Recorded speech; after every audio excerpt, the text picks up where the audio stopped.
안녕하세요. 저는 결혼 2년 차에 다가오는 새해에는 하나의 엄마가 되는 막달 임산부입니다. 길지 않은 인생이지만 여지껏 살면서 느낀 게 2년이 될 사람은 어떻게 해도 되고 안 될 사람은 어떻게 해도 안 된다고 느껴지더라고요. 그 운명 같은 2년에 관한 이야기를 시작해 보겠습니다. 이 이야기를 하려면 먼저 저희 가족에 대해 얘기를 해야겠네요. 저는 저보다 1살 어린 남동생이 있습니다. 그리고 저희 어머니는 남동생을 낳다가 돌아가셨습니다. 어머니가 어떻게 생기셨는지, 목소리는 어떠셨는지, 키는 크셨는지, 작으셨는지, 머리는 짧으셨는지, 기셨는지, 마르셨는지, 그 품은 따뜻했는지, 아무것도 기억이 나지 않습니다. 그저 사진 속에서 저를 안고 활짝 웃고 있는 어머니를 보며 그 품이 어땠는지 상상을 할 뿐이었습니다. 어머니가 그렇게 떠나시고 저와 남동생은 친할머니 손에 자랐습니다. 아버지는 건축을 하시던 분이셨는데 일이 굉장히 바쁘셨습니다. 할머니께 듣기로는 아버지가 얼마나 바쁘셨는지 어머니의 마지막도 보지 못하셨다고 하더라고요. 그리고 평생 그날을 후회하며 저희를 정말 열심히 키우셨죠. 아버지의 사랑을 받은 기억은 많지는 않지만 아버지는 아버지 나름대로 그게 최선의 노력이라고 생각하셨을 겁니다.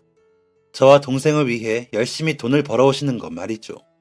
덕분에 하고 싶은 것도 고민 없이 할 수 있었고 할머니께서 맛있는 것도 많이 해주셨지만 제 가슴 한쪽에 어딘가 텅 빈 것 같은 허전함은 어쩔 수 없었습니다. 그래서였을까요? 저는 어렸을 때 정말 말을 안 듣는 아이였습니다. 제가 6살 때 할머니가 아버지와 대화하시는 걸 우연히 듣게 되었습니다. 요즘 너무 무리하는 거 아니니?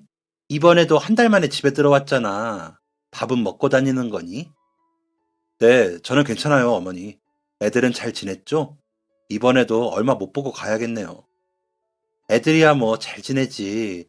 너도 너무 일만 하지 말고 애들도 자주 보고 집에도 오래 있고 좀 그래. 돈 많이 벌어준다고 그게 부모가 아니야. 네, 알아요.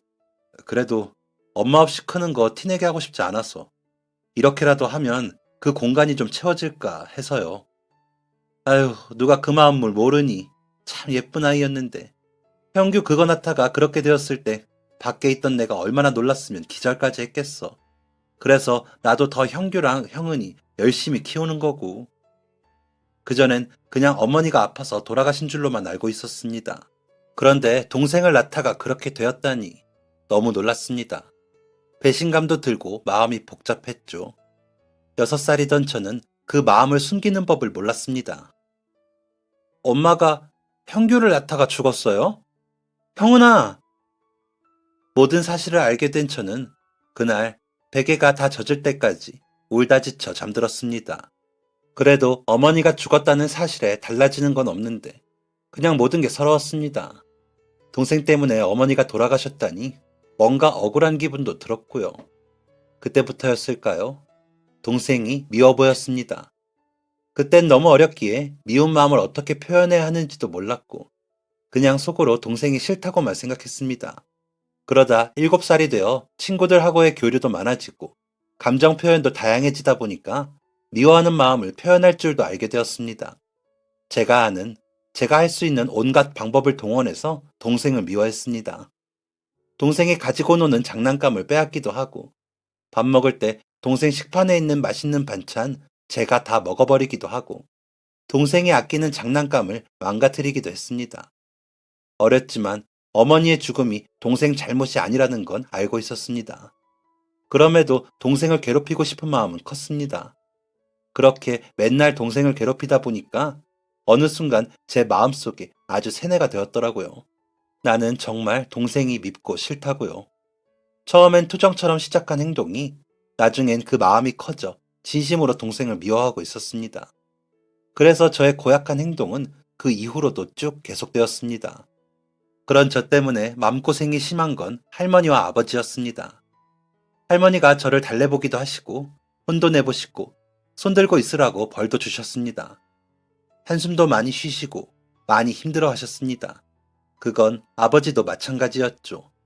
아버지가 웬만하면 잘 쉬지를 않으셨는데 제가 7살 여름방학 때 휴가를 내시고는 가족끼리 수영장 있는 호텔로 여행을 가기도 했습니다. 또 놀이동산도 갔고요. 아마 더 사랑을 주고 관심을 준다면 제 행동이 좀 나아질 거라고 생각하셨던 것 같습니다. 정말 오죽했으면 아버지가 그렇게 열심히 저희랑 시간을 보내주셨는지 부모가 되고 나서야 그 마음이 조금 이해가 가네요. 저는 초등학생 때까지 동생을 미워했습니다. 그런데 제가 그렇게 동생을 괴롭힌 탓이었을까요? 아니면 원래 동생의 기질이 그랬던 걸까요? 그건 알 수 없지만 동생은 굉장히 소극적인 아이로 자랐습니다. 부끄럼도 많고 말수도 적은 내성적인 아이였죠. 또 동생이 초등학생 때는 친구들보다 덩치도 한참 작았거든요. 중고등학생 때 갑자기 훌쩍 커서 지금은 180cm가 넘는 거구가 되었지만요.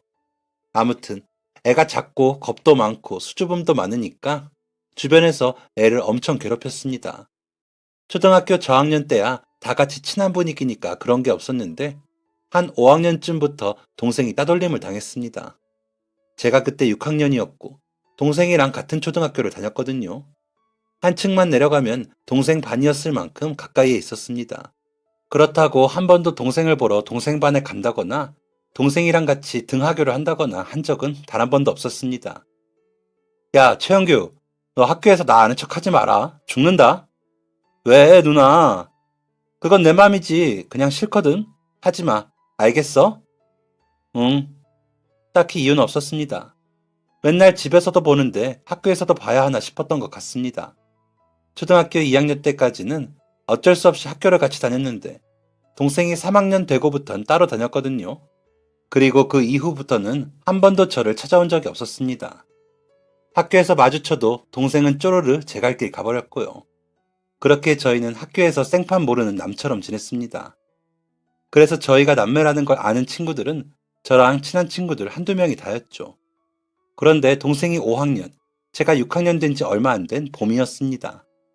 점심시간에 밥 먹고 친구들하고 교실에서 놀고 있었습니다. 수업 시작하기까지 10분도 채 남지 않았었죠. 그때 갑자기 앞문이 벌컥 열렸습니다. 으앙, 누나! 교실에 모여있던 복도를 지나가던 애들이 다 그 목소리의 주인공만 쳐다봤습니다. 저는 제 눈을 의심했습니다. 제 동생이더라고요. 그런데 동생 입가에는 피가 맺혀있고 옷은 흙먼지가 가득하고 머리는 다 헝클어지고 얼굴은 눈물과 먼지가 뒤섞여서는 엉엉 울고 있었습니다. 너 뭐야? 왜 이래? 누가 그랬어? 그땐 아무것도 생각나지 않았습니다. 어머니고 미운 마음이고 뭐고 그런 건 철저하게 배제되어 있었고 그 순간엔 그저 화만 잔뜩 났습니다. 대체 누가 내 동생을 이 모양으로 만든 건지 속이 부글부글 끓었습니다. 우리 반 애들이 나 괴롭혀. 저는 동생 데리고 바로 동생 반으로 갔습니다. 화나는 감정을 참기엔 저는 너무 어렸습니다. 누가 내 동생 괴롭혔어? 제가 동생 반 들어가서 호통을 치니까 반 애들이 힐끔힐끔 한쪽을 쳐다보더라고요. 그곳엔 남자애들 셋이 앉아 있었습니다. 그중 한 명이 저를 가만 보더니 낄낄거리면서 이러더라고요. 최영규, 너 일름 보냐? 누나한테 가서 일렀냐? 제가 말씀드리지 않은 것이 하나 있습니다. 저 초등학교 4학년 때부터 학교 유도부였습니다. 나름 지역대회에서 우승도 한 적 있는 아이였습니다. 제 동생 괴롭힌 남자애들 셋이 낄낄거리는 거 보고는 그냥 쟤네 잡아뜨려야겠다는 생각밖에 들지 않았습니다. 저는 으아 하고 소리 지르며 달려갔고 눈 깜짝할 새에 남자애들 셋을 순서대로 단숨에 들어 잡아뜨렸습니다. 야, 니네 다시 한 번 더 내 동생 괴롭히면 죽는다. 순식간에 일어난 일에 반 애들, 구경 온 애들, 그리고 동생까지 입을 떡 벌렸습니다. 그때 딩동댕하고 종이 쳤고 선생님이 곧장 들어오셨고 저와 동생, 남자애들 셋까지 교무실로 가게 되었습니다. 동생이 먼저 선생님들하고 상담을 했습니다. 저는 동생 옆을 꼭 지키고 있었고요. 동생은 그동안 괴롭힘 당한 내용들을 선생님들한테 말씀드렸습니다. 그 녀석들 아주 고약하더라고요. 실수인 척 발 걸어서 넘어뜨린 게 여러 번이고 동생 사물함에 쓰레기 가득 채워놓고 사실도 아닌 말 지어내면서 모욕감을 주었더라고요. 동생은 용기가 없으니 한번 대들지를 않았답니다. 그러다가 저를 찾아온 그날은 그 남자애들이 동생한테 이렇게 말했다더라고요. 최영규, 너 엄마 없다며? 할머니랑 산다며? 에휴, 엄마도 없냐? 동생이 그건 정말 도를 넘은 것 같아 용기를 내서 소리를 높였답니다. 야, 너 말 함부로 하지 마. 그러니 이 남자애들이 어쭈 하면서 동생 머리를 한 대 때렸고, 동생이 반격하려고 덤볐다가 남자애들 셋이 모여 동생을 그 모양 그 꼴로 만들었다는 겁니다. 사실 교무실 끌려가면서 동생들 잡아뜨렸다고 혼나는 거 아닌가. 괜히 그랬나 살짝 후회했는데 동생이 당한 일 들으니까 전혀 후회가 안 되더라고요. 오히려 더 혼내줄 걸 하는 생각이 들었습니다. 학교 시간이 조금 지나고서 할머니가 오셨고 곧 그 남자애들의 부모님도 오셨습니다. 할머니는 굉장히 화가 나셨습니다. 그렇게 화내시는 모습은 처음 봤습니다. 남자애들 부모님은 죄송하다고 사과했고 그 남자애들이 동생한테 미안하다고 했습니다. 그리고 걔네들은 벌로 교내 봉사를 하게 되었죠. 저는 체육 선생님한테만 조금 꾸중을 듣긴 했지만 벌은 받지 않았습니다. 집에 가는 길에 동생이 닭똥 같은 눈물을 뚝뚝 흘리더라고요. 야, 울지 마. 그리고 너는 바보냐? 그걸 왜 당하고만 있어? 나는 누나처럼 힘이 세지 않으니까. 그럼 나한테 걔네 혼내달라고 왜 말 안 했어? 누나가 학교에서 아는 척 하지 말라고 해서. 넌 진짜 바보다, 바보. 그날 이후 저는 동생이랑 등하교를 같이 했습니다. 그리고 체육 선생님한테 가서 제 동생 유도 알려달라고 했죠. 동생은 유도하는 게 아플 것 같아서 무섭다고 했지만 곧잘 하더라고요. 그러다 저랑 같이 대회도 나갔습니다. 그렇게 동생 하나 둘 챙기면서 좀 친해졌습니다. 미안한 감정이 그때부터 들더라고요. 제가 맨날 괴롭히니까 다른 친구들도 얘를 괴롭히는 거 아닐까 하는 걱정도 되고 내가 얼마나 무서웠으면 괴롭힘을 당하면서도 말을 안 했을까 싶고 또 그 괴롭힘이 얼마나 힘들었으면 울면서 찾아왔나 싶기도 했고요. 그리고 무엇보다도 동생이 엄마 얘기를 하고 못 참았다는 게 속상했습니다. 저는 태어나서 1년 좀 넘게 어머니의 손길을 받았다지만 동생은 단 한 번도 그런 적이 없잖아요. 그런데도 거기서 발끈을 했다는 게 좀 마음이 안 좋더라고요. 그래서 더 동생한테 잘해줘야겠다는 생각이 들었고 동생은 그때부터 제 아픈 손가락이 되었습니다. 동생은 참 손이 많이 가는 아이였습니다. 제가 중학생 되면 동생이 따라서 중학생이 되고 그럼 또 제가 중학교도 안내해주고 선배로서 중학생 생활도 알려주고 그러다 고등학생 되면 동생이 또 1년 뒤에 따라오니 동생한테 너 참 누나 잘 뒀다 한 적이 여러 번이죠. 초중고를 내내 동생이랑 꼭 붙어 다니니 고등학생 되어서는 어느새 우애 좋은 남매가 되어 있었습니다. 그 옛날 그렇게 괴롭혔던 누나가 맞는지 고등학생 시절 저는 동생을 끔찍하게도 아꼈습니다. 최영규, 너도 오늘부터 시험 시작이지? 너 또 저번처럼 친구들한테 노트 빌려주고 잃어버리지 말고 네 거 잘 챙겨라. 아니, 그냥 아예 빌려주지를 마. 어떻게 그래 누나, 빌려달라고 하는데. 야, 뭐하러 빌려주냐고 그걸. 그냥 니들이 알아서 하라고 해. 꼭 공부 못하는 것들이 시험 당일날 노트 빌려가고 그러지. 누나도 공부 못하잖아. 너 죽을래? 공부는 하나도 못하고 할 줄 아는 거는 힘쓰는 것밖에 없던 저와는 다르게 동생은 공부를 참 잘했습니다. 제가 데리고 다니면서 운동 가르치고 그 사이 덩치도 많이 자란 덕에 자신감은 올라갔지만 내성적인 성격은 고쳐지는 게 아니더라고요. 여전히 친구들이 조금 만만하게 보기도 하고 많이 편하게 생각하더라고요. 제 눈엔 그 모습이 너무 답답했지만 자기는 괜찮다고 하니 뭐 그런가 보다 하고 그냥 냅뒀습니다. 혹여나 무슨 일 생기면 제가 지켜주면 되고 억울한 일 당하면 대신 싸워주면 되는 거였으니까요. 제가 체구는 작고 말랐지만 어릴 때부터 힘 하나는 정말 좋았습니다. 유치원생 때부터 태권도를 하다가 초등학생 때는 유도부를 했고 중학생이 되어서는 육상을 하고 고등학생이 되어서는 권투와 주짓수를 취미로 배우다가 체육 선생님이 되기 위해 학원에 다니면서 체대에 갈 준비를 했습니다. 아무리 운동을 잘해도 공부도 해야 대학에 갈 수 있다고 하길래 안 되는 머리 쥐어짜가며 죽기 살기로 공부를 했습니다. 그 결과 서울에 있는 체대에 진학을 할 수 있었죠. 그리고 1년 뒤 동생은 서울에 있는 대학교 경영학과에 합격을 했습니다. 할머니가 정말 좋아하셨습니다. 손주 둘 다 서울에 있는 좋은 대학에 갔다면서 동네방네 자랑을 하고 다니셨죠. 그리고 또 1년이 지나고 동생은 군대에 갔습니다. 야, 누가 너 괴롭히면 누나 체대 다닌다고 해. 아, 아니다. 그냥 주짓수 선수라고 해라. 그럼 무서워서 못 건드릴걸. 아니다, 아니야. 그냥 전화를 해. 내가 내 동기 남자애들 싹 끌고 갈 테니까. 근데 가면 전화할 수 있나? 아, 몰라. 그냥 해. 괴롭히는 것들 아주 다 내가 손봐줄라니까. 누나, 내가 무슨 애야? 애지 그럼. 어휴, 이런 바보가 무슨 군대에 간다고. 제발 가서 맞지만 말아라, 응? 네네, 알겠습니다. 동생이 군대 가고 한 일주일은 걱정이 돼서 잠도 잘 못 잘 지경이었습니다. 제 걱정과 달리 동생은 군대에서 예쁨 받으며 잘 지내고 있다고 하더라고요. 그렇게 군대 생활은 다행히 잘 지나갔습니다. 동생은 제대하고 바로 학교에 복학을 했습니다. 그래, 동생도 이제 군대까지 다녀온 완전한 성인이니 이제 내가 더 걱정할 건 없겠지 생각했습니다. 하지만 예상과 다르게 얼마 지나지 않아 신경 쓰이는 일이 생겼습니다. 동생이 복학하고 1년쯤 지났을 때였습니다. 갑자기 할머니랑 저 앉혀놓고 이런 말을 하더라고요.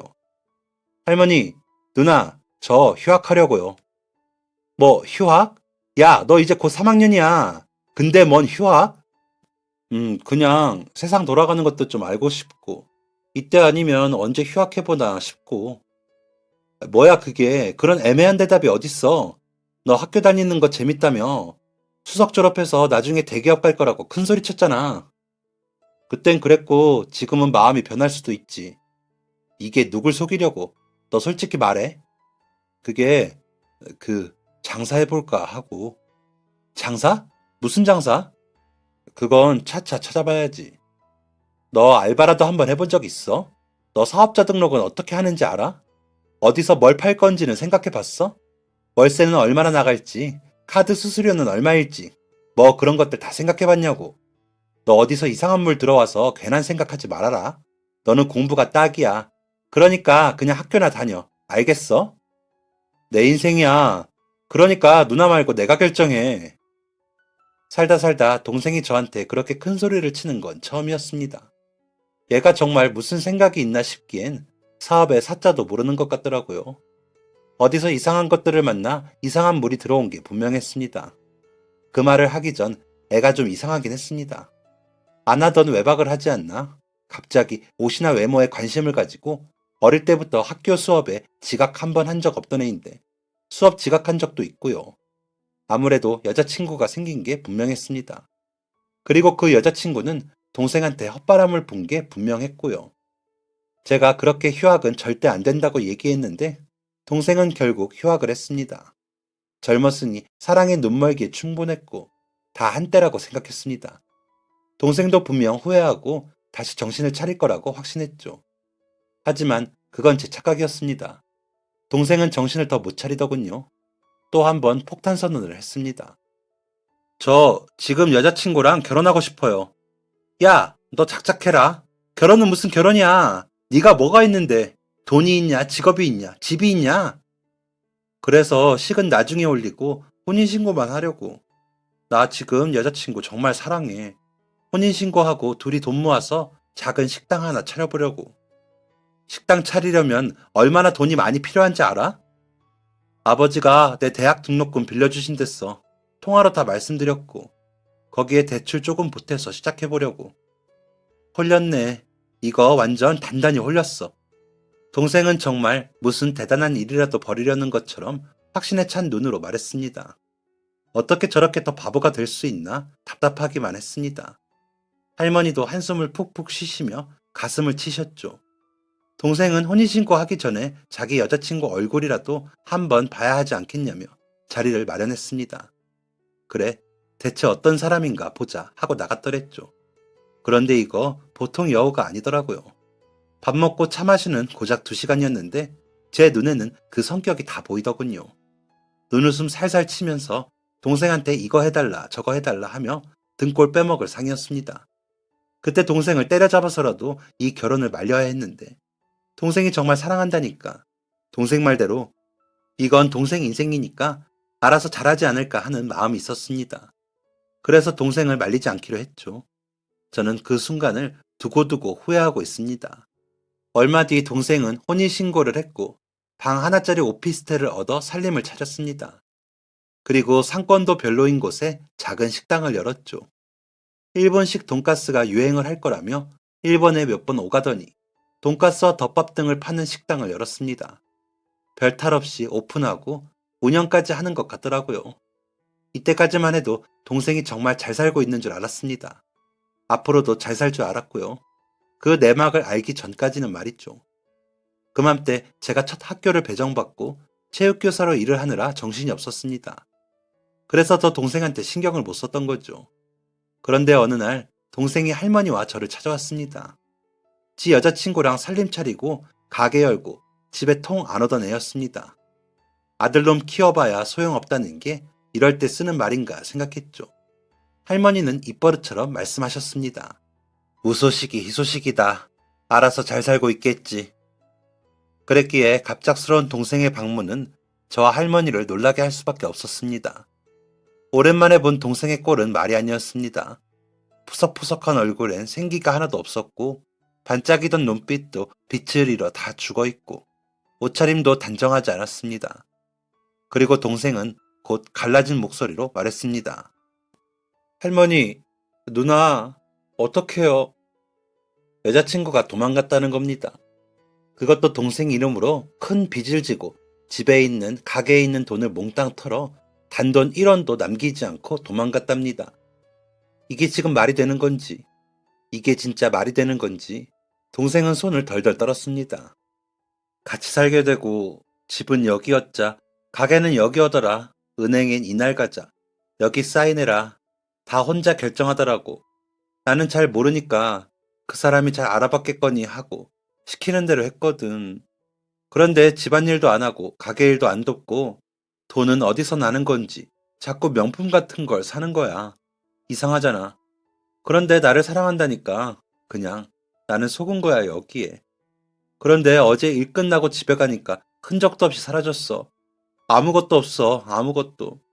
내가 어떻게든 찾아보려고 오늘 경찰서 가서 별짓을 다 하는데 결혼은 한 게 맞냐고 하더라. 그래서 동사무소 가서 등본 떼어봤는데 없어. 그 사람이 없어. 내 집에 사는 사람이 나 혼자야. 구청 가서 확인했는데 내가 결혼한 적이 없대. 혼인신고를 안 했대. 그리고 결혼 생활 하는 동안 내 이름으로 진 빚이 엄청 많더라. 누나, 나 정말 홀린 걸까? 멍한 검은 눈동자의 동생을 대신해서 제가 펑펑 울면서 동생을 마구 때렸습니다.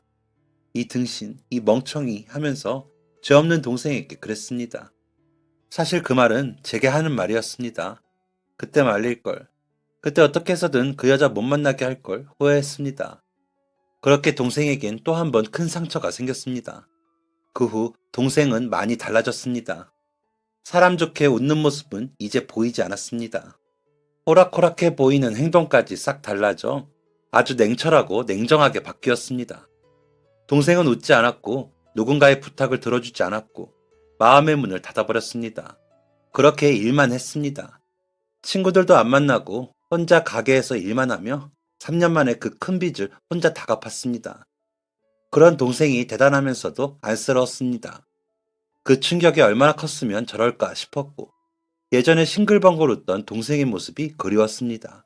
그리고 저는 그 이후 동생처럼 당하고 사는 혹은 따돌림 당하는 애들만 보면 제 동생을 보는 듯 마음이 미어졌습니다. 그래서 초등학교에서 애들 체육을 가르치면서 혹시나 반에서 소외되는 애들이 있으면 일부러 더 챙겨주고 마음이 쓰였습니다. 어느 날이었습니다. 제가 병원에 검진받으러 갈 일이 있어서 반차를 쓴 적이 있었습니다. 마침 2학년 애들이 학교 마치고 하교를 하고 있더라고요. 저는 그때 5학년 담임하고 있을 때라 그렇게 작은 애들이 너무너무 귀여웠습니다. 총총총 학교를 빠져나가는 모습이 귀여워서 한참 보고 있는데 앞질러 가는 친구들 뒤로 한 아이가 낑낑거리며 가방을 메고 가고 있었습니다. 그 작은 애의 가방이 얼마나 무거운지 기우뚱거리기를 반복하더니 뒤로 넘어질 뻔하고 앞으로 고꾸라질 뻔했습니다. 앞으로 한 발 한 발 걷는 것조차 힘들어 보이더라고요. 그 순간 또 한 번 넘어지려 하는 아이의 가방을 얼른 가서 제가 잡았습니다. 괜찮니? 휴, 감사합니다. 가방이 엄청 무겁네. 뭐야? 뭐가 든 건지 물어봐도 될까? 아, 우유요. 가방이 정말 엄청 무거웠습니다. 이 가방에 든 게 전부 우유라니. 혹시 친구들이 못된 짓을 한 건 아닐까 걱정이 되었습니다. 우유를 왜 이렇게 많이 가져가? 우유는 학교에서 먹어야 하잖아. 혹시 친구들이 어떻게 하셨어요? 친구들이 줬어요. 저희 엄마가 우유를 엄청 좋아하시거든요. 그래서 친구들이 안 먹고 나눠준 거예요. 아차했습니다. 오해를 한 게 미안해서 저는 그 아이의 집까지 가방을 들어주기로 했습니다. 조그만한 애가 어찌 그리 생각도 깊고 착한지 괜찮다고 하더라고요. 저희 집 가는 길 엄청 힘들어요. 선생님, 어디 가시는 거 아니에요? 진짜 괜찮은데. 그럼 너 이 가방 혼자 들고 갈 수 있어? 그건, 자, 가자. 오늘따라 친구들이 우유를 너무 많이 줬다는 둥, 학교에서 좀 놓고 올 걸 자기가 욕심을 부린 것 같다는 둥에 귀여운 변명을 들으며 아이의 가방을 짊어지고 아이 집으로 향했습니다. 그런데 가는 길이 험하다는 말, 그냥 예의상 한 말인 줄 알았거든요. 그런데 진짜 험하긴 하더라고요. 학교 후문에 나 있는 높다란 언덕을 하나 지난 후 또다시 펼쳐진 아까보다는 비교적 완만한 경사로를 끝없이 올랐습니다. 그리고 미로처럼 펼쳐진 골목골목을 들어갔다 마주한 아이의 집은 엘리베이터가 없는 건물의 4층이었죠. 나름 체육 선생님인데 이 정도의 약한 모습을 보일 수 없어서 가쁜 숨을 꾹꾹 누르며 아이 집까지 올라갔습니다. 아이는 이 길이 마냥 익숙한지 나풀나풀 나비처럼 뛰어 올라갔죠. 아이가 집 문을 열었고 집안에선 아이 엄마의 목소리가 들렸습니다. 진안이 왔니? 그런데 목소리는 들리는데 엄마의 모습은 보이지가 않는 겁니다. 안에서 뭘 하고 계시나 생각했는데 그제서야 엄마가 모습을 드러냈습니다. 깁스한 다리를 쩔뚝거리며 말이죠. 누구? 안녕하세요. 저는 진안이 학교 체육 선생입니다. 네, 안녕하세요. 그런데 체육 선생님이 저희 집엔 어쩐 일로 오셨어요? 그게 진안이가 가방에 우유를 잔뜩 챙겨서 가고 있더라고요. 너무 무거워 보여서 제가 대신 들어줬어요. 저는 우유가 가득 든 가방을 집 안쪽에 조심스럽게 두었습니다. 아이의 엄마가 가방을 열어보고 그 안을 가득 채운 우유에 입을 쩍 벌리셨습니다. 어머, 오늘은 더 많네? 진환아, 엄마 우유 마트에서 사 먹으면 된다니까 또 이렇게 많이 가져왔어? 우유 많이 먹어야 뼈가 튼튼해진다고 했단 말이야. 그래야 엄마 다리가 빨리 낫지. 아이의 말에 아이 엄마도 저도 아무 말도 할 수 없었습니다. 아이는 곧 엄마의 품에 쏙 안겼습니다. 감사해요, 선생님. 무거우셨을 텐데. 오시는 길도 험했죠. 시간 되시면 들어와서 목이라도 축이고 가세요. 저는 병원에 가야 한다는 사실도 잊은 채 그 집 안으로 들어갔습니다. 연식이 오래되어 보이는 집, 작은 공간. 하지만 가지런하고 깔끔하게 정리가 잘 되어 있는 집이었습니다. 아이는 엄마가 시키지도 않았는데 혼자 화장실에 가서 손 발을 닦고 가방을 정리했습니다. 아이 엄마가 얼마나 아이를 야무지게 잘 키웠는지 또 한 번 느껴지더라고요. 그런데 이 아이 엄마, 다시 보니 상당히 앳된 얼굴이었습니다. 제 또래 정도? 그때 제 친구들이 아이를 유치원을 보내네 어쩌네 할 때였으니 아이 엄마는 20대 초중반에 아이를 낳은 것 같았습니다. 결혼을 일찍 했구나 생각하며 집을 둘러보는데 벽에 걸린 사진이 눈에 들어왔습니다. 아이와 아이 엄마가 찍은 사진이었습니다. 그리고 TV 앞에 놓여진 작은 액자들을 보는데 모두 아이와 아이 엄마만 있었습니다. 아빠가 없다는 걸 눈치껏 알 수 있었습니다. 차는 입에 맞으세요? 제가 손님 대접이 너무 오랜만이라. 네, 맛있네요. 무슨 차예요? 국화차예요. 한절기에 좋다고 옛날에 어머니가 자주 해주셨어요. 우와, 처음 먹어보는데 신기하네요. 정말 맛이 좋아요. 그런데 다리는 다치신 거예요? 네. 일하다가 발목 골절이라고 하더라고요. 그렇구나. 답답하시겠어요. 네, 일도 못하고 병원비만 나가니 답답하죠. 제대로 씻지도 못하고요. 아이의 엄마가 슬픈 눈으로 얘기했다가 멋쩍은 듯 호호 웃었습니다. 덩달아 멋쩍어진 저는 국화차를 들이키다가 병원에 가야 한다는 게 갑자기 생각나더라고요. 급하게 인사드리고 후다닥 집을 나섰습니다. 그리고 병원까지 달리고 또 달렸죠. 그런데 계속 신경이 쓰이더라고요. 혼자 아이 키우기도 벅찰 텐데 다리까지 다쳐 일도 못하니 얼마나 답답하겠어요. 그리고 그 착한 아이가 제 동생과 겹쳐 보여 더욱 마음이 갔습니다. 저는 아이의 학교 선생님이라는 신분을 약간 빌려 그리고 국화차도 얻어먹었기에 답례를 하러 다시 한번 그 집에 찾아갔습니다. 퇴근하고 거기까지 가니 벌써 저녁 시간이더라고요. 들어갈까 말까 몇 번을 고민하다가 사온 영양제라도 전해드리자 싶어서 문을 두드렸습니다. 누구세요? 어머, 선생님! 집에서 맛있는 밥 냄새가 폴폴 나고 있었고 아이가 밥상으로 수저를 옮기고 있었습니다. 문을 연 아이의 엄마가 저를 보고 깜짝 놀랐죠. 아, 지난번에 대접받은 게 감사해서 이것 좀 사왔어요. 어머, 뭐 이런 걸. 그냥 영양제인데 별거 아니에요. 그럼 이만. 여기까지 오셨는데 식사라도 하고 가세요. 차린 건 없지만. 아, 어제 사둔 고기가 있는데 들어와서 잠깐만 앉아 계세요. 금방 준비할게요. 제가 괜찮다는 말을 하기도 전에 아이의 엄마는 다리를 절뚝이며 주방으로 갔습니다. 저는 아이의 손에 이끌려 어느새 밥상에 앉게 되었죠. 괜히 고생을 시키는 건 아닐까 싶어 걱정이 되었습니다.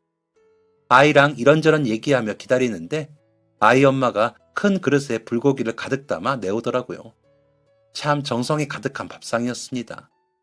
가운데 놓인 불고기 옆으로 시금치와 콩나물 무침이 있었고 모양이 예쁜 달걀말이도 보였고 참깨를 올린 김치볶음, 아이가 좋아해서 직접 만들었다는 맵지 않은 깻잎장아찌, 그리고 맑은 콩나물국까지 아이의 엄마가 얼마나 신경 써서 차린 저녁인지 알 수 있었습니다. 와, 밥상에 정성이 가득해요. 감사히 잘 먹겠습니다. 일 다닐 때는 진환이한테 저녁을 이렇게 못 차려줘서 요즘은 집에 있으니까 신경 써주려고 노력하고 있어요. 아, 그렇구나. 진환이 덕분에 맛있는 밥 얻어먹네요. 저희는 밥도 먹고 차도 마시며 이런저런 대화를 나누었습니다. 다시 먹게 된 국화차는 그때만큼이나 따뜻하고 맛이 좋았습니다. 다리는 언제쯤 괜찮아진대요? 글쎄요, 한 달 내외로 깁스를 풀 것 같다고는 했는데 재활도 해야 한다고 하더라고요. 그래야 빨리 회복될 거라고. 맞아요. 재활이 정말 중요하죠. 에휴, 그런데 저는 일도 해야 하고 재활 비용도 만만치 않더라고요. 깁스 풀면 바로 일하지 않을까 싶어요. 그러면 발목에 무리가 많이 가실 텐데. 아이의 엄마는 그러게요 하고 나지막히 말했습니다. 체육을 했던 사람으로서 재활이 정말 중요하니 꼭 하시라고 말하고 싶었지만 그럴 수가 없어 저도 고개를 떨구었습니다. 그러다가 아무 생각 없이 고개를 들었는데 제 시선이 TV 앞 사진으로 향했습니다. 제 시선이 사진에 닿자 아이 엄마가 조심스레 말하더라고요. 아, 진환이 아빠가 없어요. 아, 그래서 본 거 아니에요. 그냥 어머님이랑 너무 닮아서. 기분 나쁘셨다면 죄송해요. 아유, 뭘요. 이미 8년은 된 얘긴데요. 8년이면, 네, 진환이 낳고 바로 헤어졌어요. 아니, 쫓겨난 거죠. 저보다 10살이나 많아서 생각이 깊다고 생각했는데 한참 잘못 봤더라고요. 결혼하고 시부모 간병하며 시집살이 하다가 애 낳았는데 나가라대요. 저보다 1살 더 어린 여자랑 와서는. 아이 엄마가 씁쓸하게 웃었습니다. 저는 뭐라 대답을 해야 할지 모르겠어서 입을 꾹 닫고 눈만 껌뻑였습니다. 어머, 내 정신 좀 봐. 죄송해요. 얘기가 너무 무거워서 불편하셨죠. 차 2번 마셨다고 선생님이 편해졌나 봐요. 이제는 아무렇지도 않아요.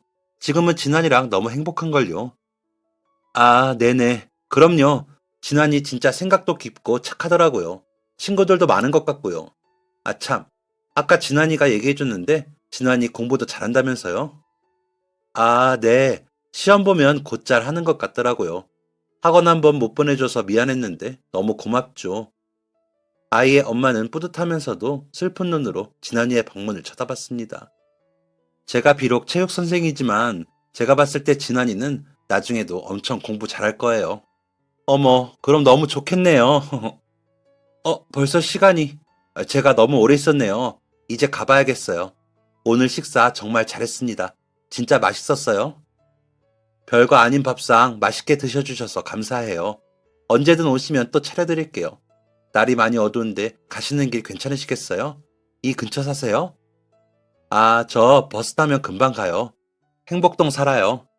어머, 정말요? 저 어릴 때부터 결혼하기 전까지 그 옆 동네 살았는데. 와, 진짜요? 이거 진짜 인연이네요. 저희 오며 가며 마주쳤을지도 모르겠는데요. 그러게요. 저 행복고등학교 다녔는데. 진짜요? 진짜 행복고등학교요? 저돈데? 저 거기 42기 졸업이에요. 저보다 선배네요? 저 43기요. 와, 너무 신기하다. 진짜 무슨 인연이라도 되는 건지 우연치 않게 저랑 같은 고등학교였더라고요. 한 학년 아래면 제 동생이랑 알 수도 있겠다 싶어 물어볼까 했지만 그날은 시간이 너무 늦어 다음에 얘기해보자 생각했습니다. 같은 지역에 같은 학교 다녔다니 너무 신기하잖아요. 그럼 고등학교 선후배를 빌미로 좀 더 챙겨줄 수 있지 않을까 싶더라고요. 그래서 저는 며칠 뒤 또 그 집을 찾아갔습니다. 이번에도 맛있는 밥 얻어먹었는데 거실 한쪽에 상자가 가득 쌓여 있더라고요. 볼펜으로 보이는 것들이 몇백 개는 되어 보였습니다. 저건 뭐예요? 아, 집에서 가만히 있기 뭐해서 손 부업 시작했어요.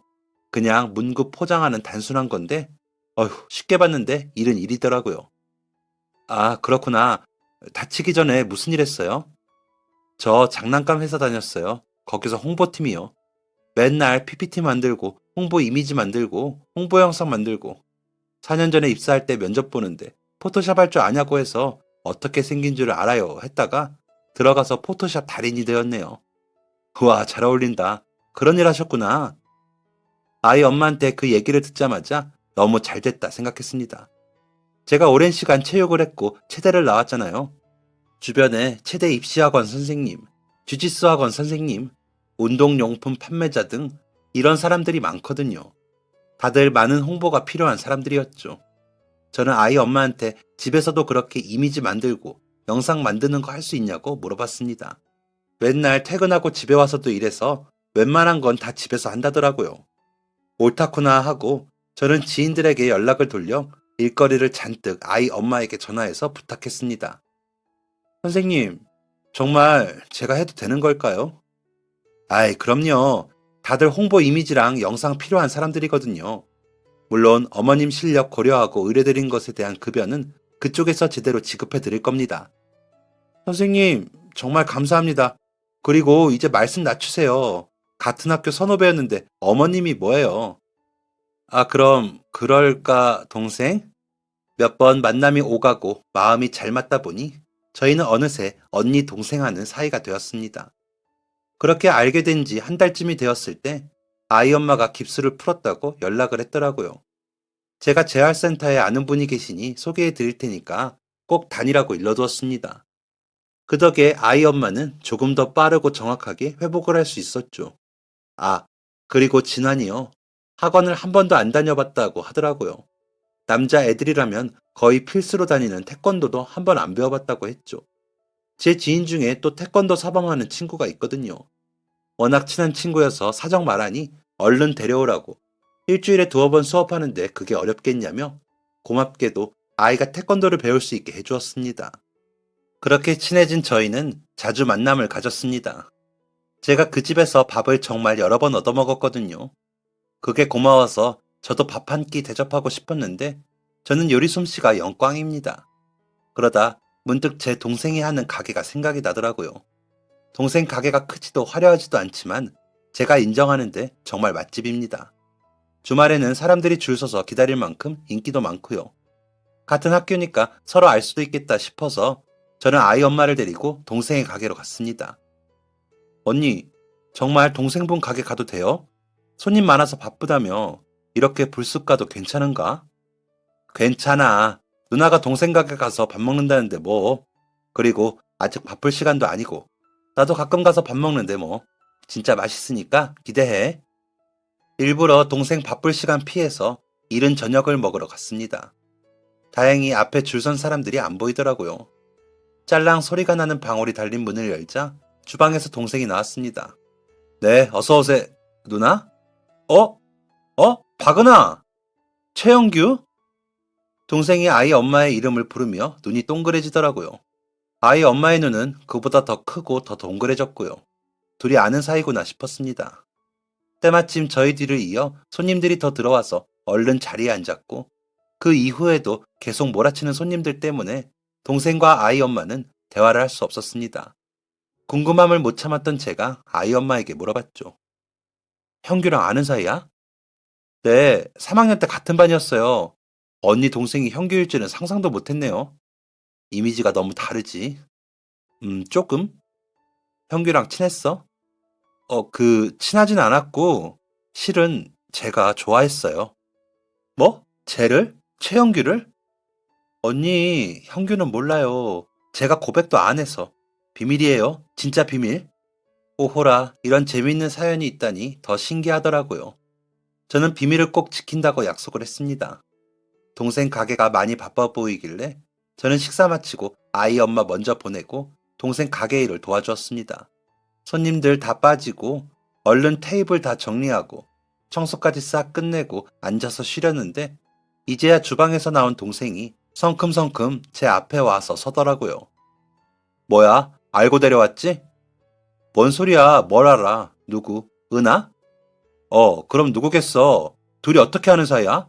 아, 그래. 같은 학교니까 알 수도 있겠지. 그런데 어떻게 알았어? 박은하가 내 첫사랑인 거. 그거 알고 놀리려고 데려온 거지? 아니, 그래도 그렇지. 미리 말은 좀 해주지. 사람 놀라게. 뭐? 무슨 소리야? 네 첫사랑이 은하라고? 은하 첫사랑이 너인 게 아니고? 그건 또 뭔 소리야. 걔가 날 왜 좋아해? 뭐야? 몰랐어? 몰랐던 거야? 이거 우연이야? 창피해. 둘 다 첫사랑의 짝사랑이라고 알고 있더라고요. 사실은 쌍방이었는데 말이죠. 저한테는 둘 다 얼굴 빨개져서 얘기하는 게 그저 너무 웃겼습니다. 그래, 다 지난 일이고, 어릴 때 일이고, 이것도 우연이다 생각이 되어서 셋이 자리를 한번 마련했습니다. 셋 다 이게 뭐냐고 너무 신기하다며 깔깔 웃고 재밌게 놀았는데, 그런데 얘네들 그 옛날 가졌던 감정이 다시 나온 건지, 그러다 한 6개월 뒤에 진지하게 만나게 되었다더라고요. 저 솔직히 그 얘기 들었을 때 너무너무 좋았습니다. 제 동생 그렇게 사기꾼 여자한테 홀리고 다시는 여자 안 만난다고 했을 때 그러라고 했습니다. 그냥 혼자 살라고. 그 상처가 있는데 어떻게 만날 거고 어떻게 믿을 거냐고. 그냥 아무도 믿지 말고 혼자 살라고 했습니다. 그리고 그 아이 엄마, 제가 차마 글에 쓰진 못했지만 전 남편에 대한 얘기 다 듣고 정말 쌍욕을 했습니다. 정말 고생고생하며 살았더라고요. 그냥 아이랑 둘이 행복하라고만 했습니다. 그런데 이 둘이 만난다니 아이러니하게도 전혀 싫지가 않더라고요. 진심으로 응원해줬습니다. 둘 다 너무 좋은 사람, 또 너무 큰 아픔을 겪은 사람들이기에 더 잘 되었으면 하는 마음이 컸죠. 그렇게 제가 응원을 한 지 어느덧 2년이 흘렀습니다. 저는 그 사이 결혼하고 임신도 해서 다가오는 새해 1월에 왕자님을 출산할 예정입니다. 그리고 또 새해에 기다려지는 좋은 소식이 하나 있는데 바로 제 동생과 진한이 엄마가 결혼을 합니다. 둘 다 첫 결혼 때 결혼식 올리지 못했다고 이번엔 꼭 식 올리고 싶다고 하더라고요. 어제 전화가 왔는데 내년 5월에 식장 잡았다고 하더라고요. 그 둘을 어떻게 축복하지 않을 수 있겠나요? 한창 감성 풍부할 막달 임산부라 식장 잡았다는 전화 받고 축하한다고 엉엉 울었습니다. 제가 너무나도 사랑하는 두 사람의 앞날에 꽃길만이 가득하기를 바라며 저도 건강하게 출산하겠습니다. 읽어주셔서 감사합니다. 지금까지 사연 들어주셔서 감사합니다. 사연이 재밌으셨다면 구독과 좋아요를 눌러주세요. 감사합니다. 안녕히 계세요.